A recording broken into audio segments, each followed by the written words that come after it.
Het is januari en dat betekent dat de transfermarkt weer open is. Dus Mark Overmars heeft het druk. Zo komt in de zomer André Onana over van Barcelona. De keeper komt uit Kameroen en speelde dit seizoen al 2 keer in de Youth League tegen Ajax A1. Daarnaast tekende maandag Kasper Dolberg uit Denemarken. Ook de spits komt komende zomer naar Amsterdam en tekende net als Onana voor 3 seizoenen.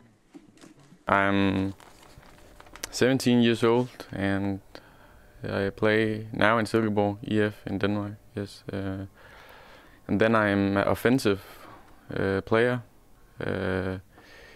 wing or attacker.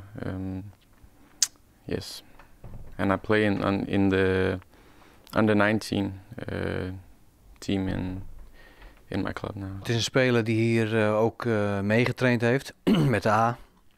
Het is een speler die John Steen Olsen al langere tijd volgt.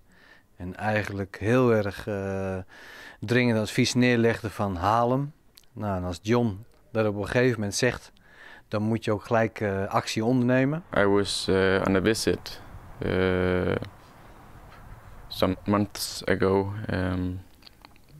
and it was I trained with the A1 team twice and John Steen visited me the whole stadium and the whole club. So yeah, it was a nice trip.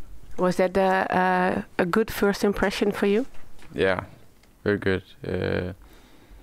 Yes, the club and the players and the people around the club. It was very nice. You sign as of next summer. This summer, what are your goals going to be? Of course, I have a lot of goals, but mostly I just want to be better and I want to improve.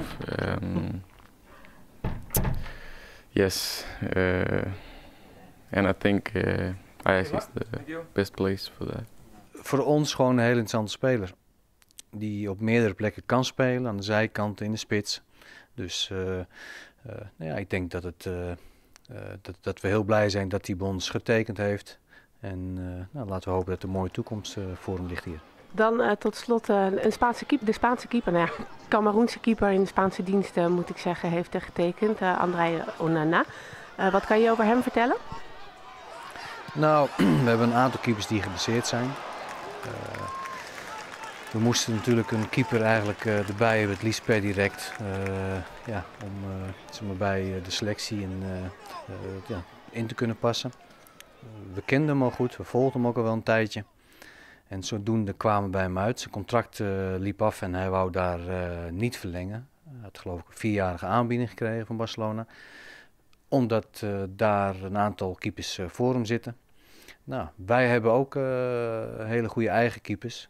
En met keepers, ja, natuurlijk daar is ook concurrentie. Hetzelfde voor een speler, dus de beste die moet het maar laten zien.